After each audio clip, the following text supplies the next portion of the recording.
Hi, it's Lippy, and in today's video, I am going to talk about 7 signs that indicate you may have unresolved emotional wounds. I have spoken about emotional wounds in a previous video, so I'm not going to go into too many details of what they are, and if you need more information, you can watch this video that I have made earlier. But the first thing that I would like to share is that many of my clients, when I suggest to them that they may be facing issues in their day-to-day life due to, or one of the reasons, because of unresolved emotional wounds, the first response I get from many of my clients, particularly my male clients, is that, okay, what wounds are you referring to? Because we can't feel anything. So if you say to us that, we're having problems in our relationship due to the fear of abandonment, or we have a particular addiction because of trauma that we suffered in childhood, well, we can't feel this fear of abandonment. We cannot feel this trauma. So how then can we resolve or deal with something that is not felt? So the first thing I would like to explain is why we cannot feel our unresolved emotional wounds. Now, I'm going to follow, for the purpose of this video, the iceberg model of the human psyche. And as you know, icebergs are basically,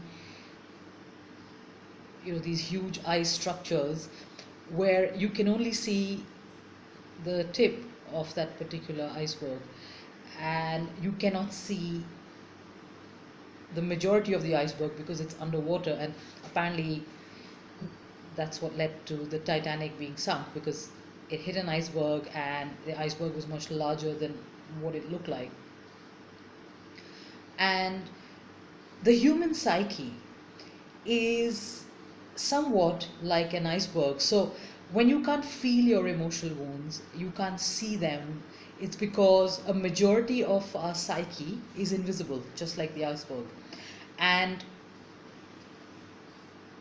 at the base of this psyche is what we call the fear of abandonment.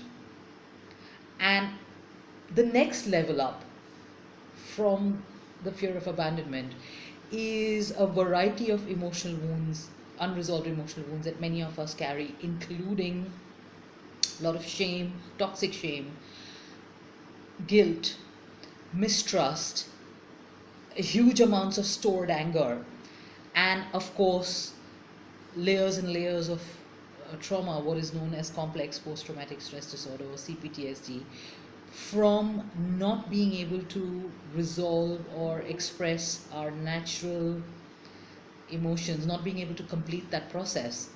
Now, the symptoms that we see resulting from these unresolved wounds in our day-to-day life are the ones that are visible, and often it's hard to connect them back to what's going on within the psyche. Now, I don't mean to say that, well, because this XYZ happened to you in childhood, that is the one and only reason that you are facing this problem in your adult life today. Because one of the things I've realized is causality is a many layered thing. So we, in the world of psychology, we cannot pinpoint usually a precise cause to a precise effect, right? So there may be many other reasons that you may be having issues in your life that you are not able to resolve, and that you're not able to understand where these issues are coming from. And in this video, I propose to examine one angle of that. So it's just one angle, please keep that in mind, and not the complete picture, because in my experience, no one has the entire truth always at any given point of time. We always have a piece of the truth. So because we have all these unresolved wounds, if you look at the iceberg model in our psyche, and you cannot see or you cannot feel these wounds, the next thing is to look at the symptoms that may result from this non-resolved part of our psyche. And the first symptom that I am going to, or the first sign that I'm going to cover right now, is disproportionate emotional reactions. When we have an emotional reaction that is either too strong for a particular, in proportion to a particular situation, or conversely, when it is not strong enough for a particular or a given emotion situation, then that may be an indicator that there is wounding underneath that needs to be resolved. An example is road rage. Now, most of you may be aware that there is a high amount of traffic accidents and even deaths caused each year due to road rage. And many of you have experienced road rage or even witnessed road rage yourself. However, not many of us realize what road rage is or where it may come from. Now, if you think about it, of course it's angering and annoying if a driver cuts you off in your lane, or if somebody jumps in front of your car. I'm not denying that it isn't a distressing situation. However, if you see the proportion of anger that then ensues in these situations, it's usually much larger than the actual situation. Hence the term road rage. So notice it's not road anger, or it's not road irritation, it's rage. And what is rage? Rage is layers and layers and layers of suppressed, unacknowledged anger, which finally then, when it comes out, it's like an inferno. So we have to consider where, why did something that is angering and irritating, no argument there, why is that then provoking not anger but rage within us? And of course, the most obvious answer is, well, because we have so much unresolved anger, and because we have so many layers of anger that has been like, okay, let's let this go, let this go, let this go over the years, and then suddenly something comes along and provokes what the appropriate response would be irritation or a little bit of anger, but what comes out instead is this huge mountain of rage with disastrous consequences in many cases. Another example here is when we have a very sort of below below the appropriate response for a particular situation. And the most common one here is society's and the individual's minimization and normalization of abuse. So again, I had talked about this in another video which was titled Narcissistic Abuse by Society, and I have noticed that in the last couple of years there's literally this these plethora of reality shows on TV, and many of them are getting off, if I may use that word, on displaying aggression, displaying obvious verbal abuse, obvious verbal assault, which is usually one participant verbally abusing or aggressively attacking another. Not physical abuse. I'm not talking about physical abuse here, because society is very obvious in its at least superficial addressal of physical abuse. But I'm talking about emotional abuse and verbal abuse, and how it's normalized and minimalized, and it's actually celebrated almost, because if you have all these shows where this is seen as the norm, and the shows have amazing ratings because obviously people are watching them and they're enjoying this drama. But when you look at it from a healthy or healthier psychological perspective, then obviously there is something that's going wrong deep in our psyches that makes us minimize and normalize this kind of abuse. And usually it happens because of usually when you normalize or minimalize abuse, it is because of these are symptoms of complex post-traumatic stress disorder, or post-traumatic stress disorder, when you're so traumatized that even abuse starts to look normal. Number two is fake emotions.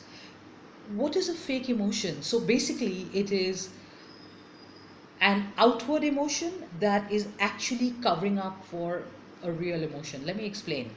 A real emotion that's felt deep within. Say, for example, you find yourself getting angry a lot. Okay, I am not one of those healers who disses anger or says that anger is inappropriate, because I just don't believe in that. To me, that's the minimizing anger or saying that it's an invalid emotion, or a negative emotion, just doesn't make any sense to me, because every emotion is valid if you feel it is valid. However, there are many situations that I have witnessed and also seen this within myself, is when this I am displaying anger, or I've seen others display anger, when the real emotional deep within is not anger, it's something else, maybe grief.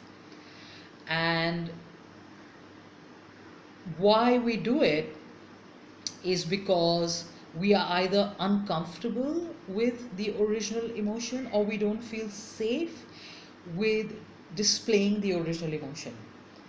And therefore, our response to something that should actually make us sad is to come out in anger. So, in a way, this is like a fake anger. And it also happens the other way. So, let's say our natural response to injustice is anger. However, we may be faced with an injustice, and because it's not safe to feel our anger, we're not comfortable with anger for whatever reasons. Instead of anger, we find ourselves getting depressed in that situation. It happens very commonly in abuse situations, and that's one of the reasons why many abuse victims are unable to leave their abusers, because instead of getting angry at the abuse, they get depressed instead. And one of the aspects of depression, not the only aspect, but one of the aspects of depression is that it is anger turned inward. So it's all your emotions going numb, because you turned your anger down, or you turned your anger away, because it was not safe to feel angry. 3. Repetition compulsion. Now, what is a repetition compulsion? It is basically when we, without our conscious understanding, keep reenacting events that are similar to traumatic events that are unresolved within our psyche. One example of this is unhealthy relationships. So we may be experienced, either directly or indirectly, abusive relationships in our childhood. Either our parents were abusive to each other, or one was abusive to the other, and we witnessed this constantly. Or we were abused, or even worse, we had a combination of both these situations. And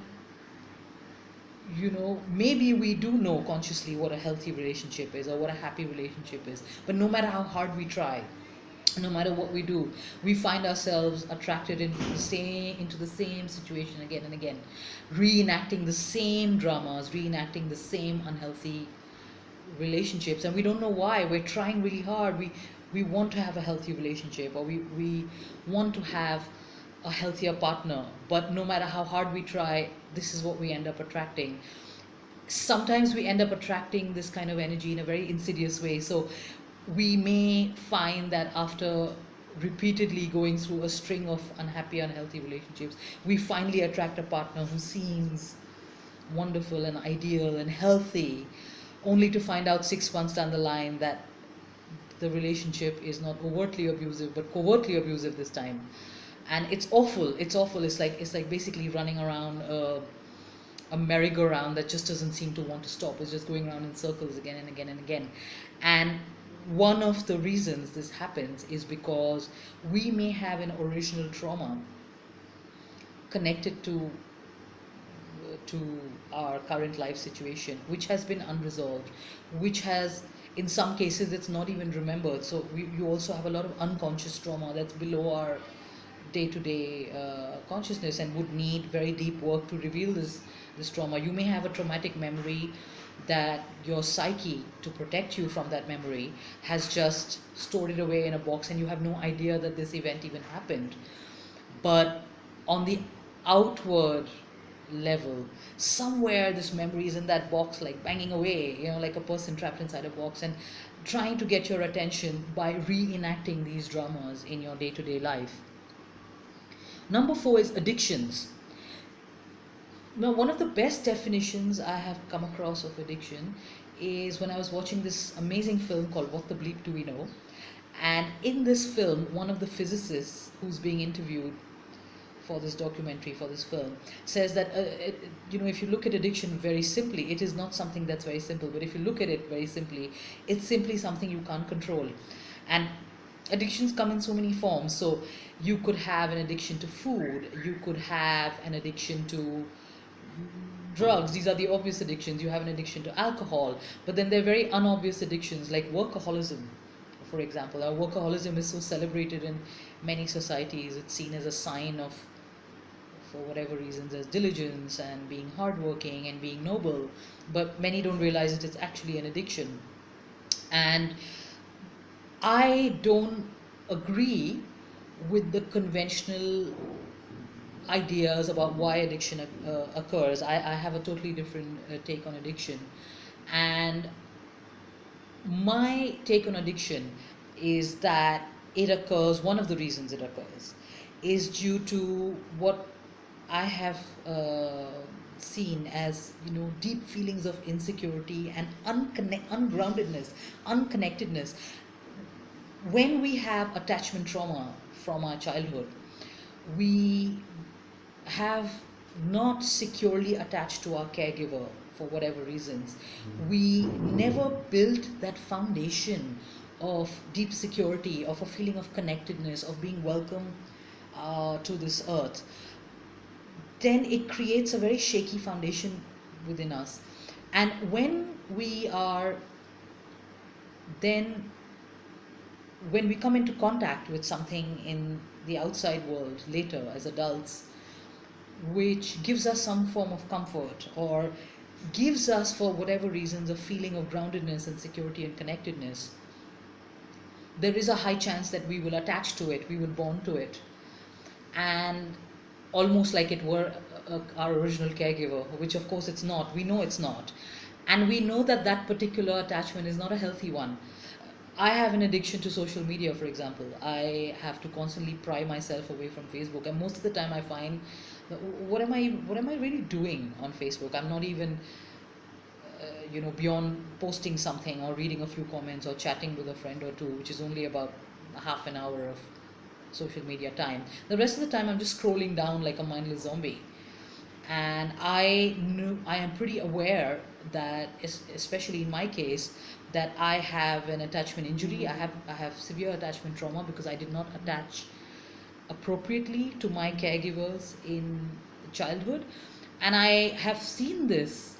I've actually seen energetic cords going from my body to the social media. It's almost like, well, any chance I get to attach securely to something now, and in this case it happens to be Facebook, I will take that chance.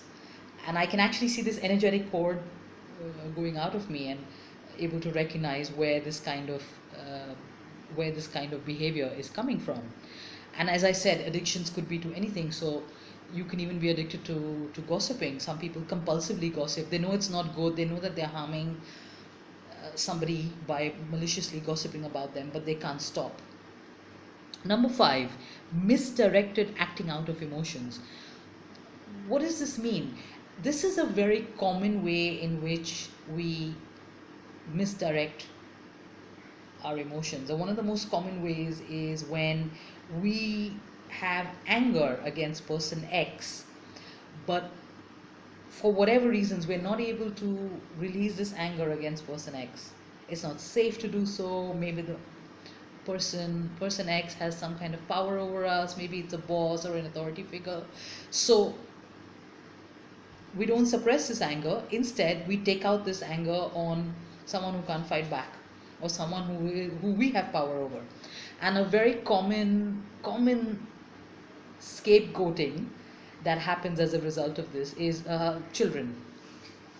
Sadly, a lot of violence and aggression against children, and yes, there's a lot of violence that happens to children in societies all over the world, is usually a case of misdirected anger. So somebody, the father is angry, say at the boss, and he was not able to express himself appropriately or release his anger at the boss. So in many families it may happen, he may come out and release this anger on his wife.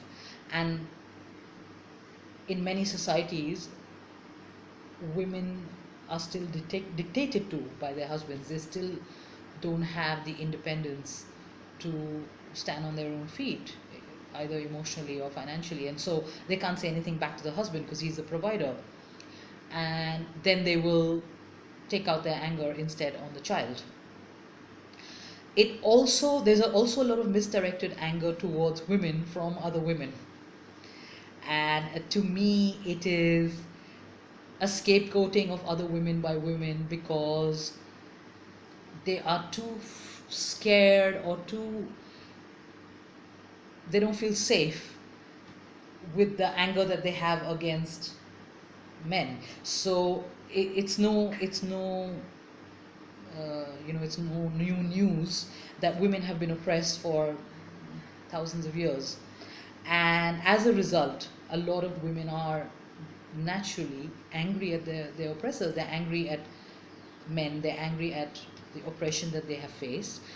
And while some women have healed themselves to the extent where they're able to own this anger and they're able to channel it effectively, a lot of women will scapegoat other women and take out this anger on them.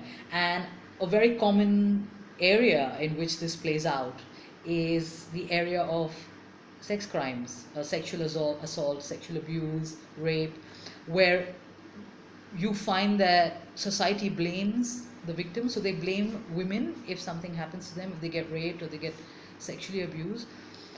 And a lot of women blame other women because somewhere deep in our psyches, we don't want to feel out of control. We don't want to feel that rape happens because of the aggressor, because it feels more to be in control to blame ourselves or blame the woman for what happened, because it just feels more controlled that way. So a lot of women are sitting there and thinking, well, I'm too scared. This is happening deep inside, so this is not conscious. I'm too scared, and it doesn't feel safe to blame the man, or it doesn't feel safe to blame the rapist who is really at fault because he's the one who's carried out the crime.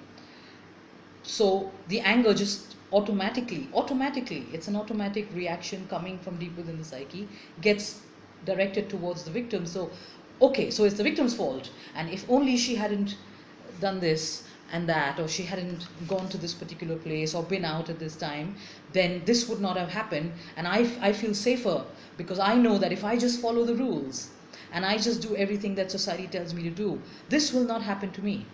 But the truth is, you can follow the rules as much as you want and be as well behaved as you want, and that does not guarantee your safety.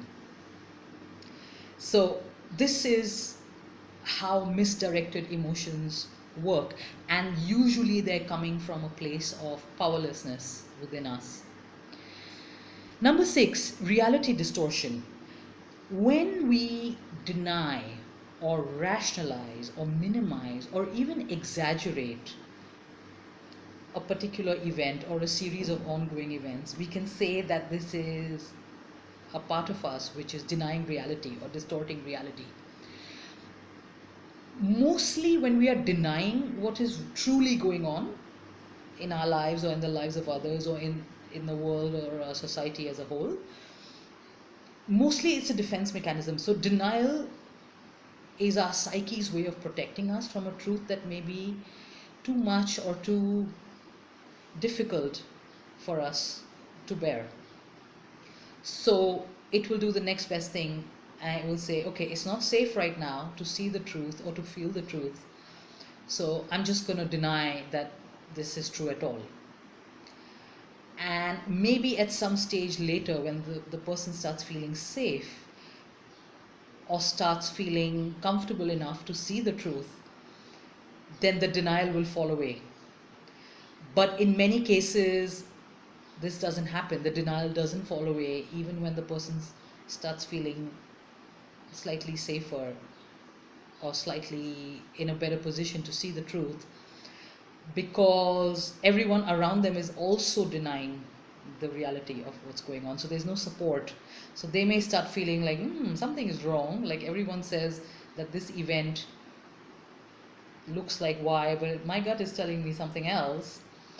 But because there is no support for their opinion, they will either deny it, or they will minimize it and say, well, it's not so bad. Or they will try to rationalize it. Well, we had to do X because of very good reasons such as A, B, C, D.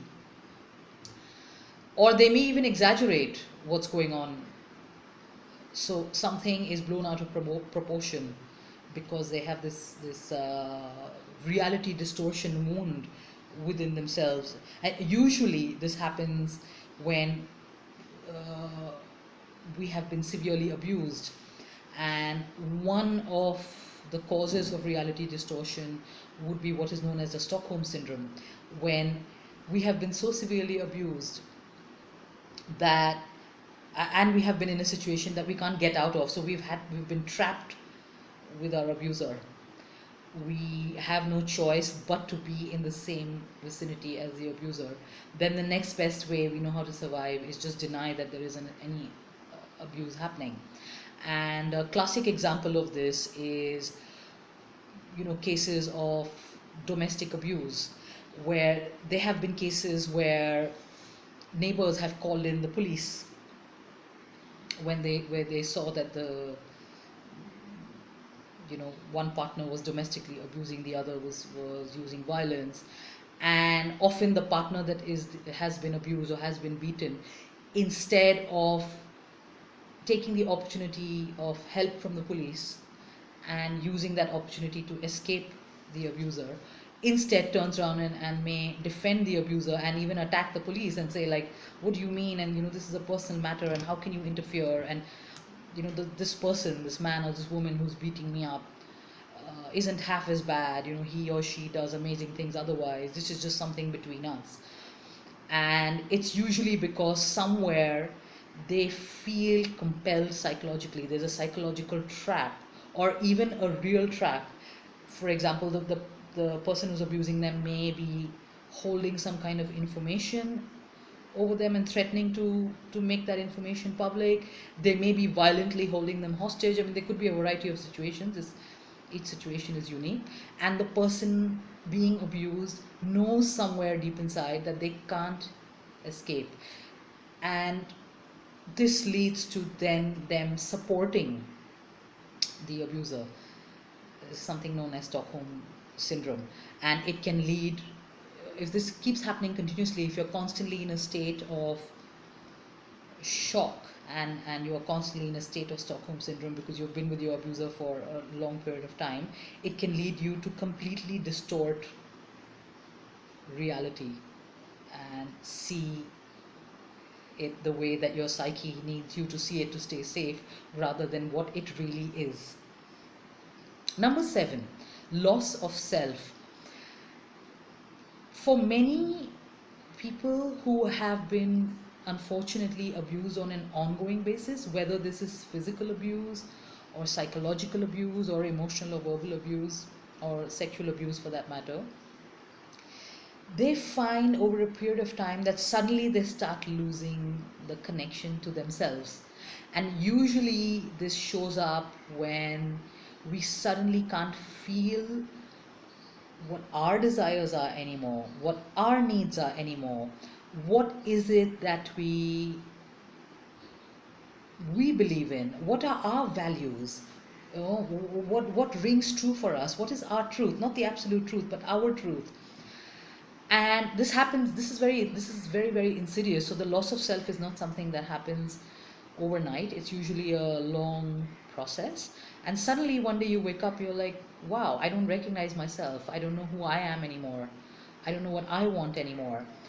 And when this kind of sign or symptom shows up in your life, when you can't feel yourself anymore, is usually because you have been invalidated. So there's this wound that's happened deep in your psyche from years and years of invalidation, where your point of view, your feelings, your emotions, your values, your ideals were either invalidated, or in some cases you have just been gaslit, where you have pointed out something because that's what you can see from within yourself, and the person who is abusing you completely negates your version of reality. And as a result of this, you find that you stop even believing your own perception. That's, of course, a very severe response that comes from very severe, ongoing, long term abuse. And this is happening because of the invalidation, because of the gaslighting. And that is a deep wound within your psyche which you need to heal to be able to at least start on the path to feeling yourself again. I hope you have enjoyed this video. I would love to hear your comments about whether you have experienced any of these 7 signs in your own life. I would love to hear whether you have any other signs that you may have seen. And also, I would love to hear from you if you would like any assistance or any help, excuse me, to uncover any emotional wounds that may be blocking you or may be standing in the way of you living your best life. Thank you so much for watching. I wish you an amazing week ahead, and goodbye.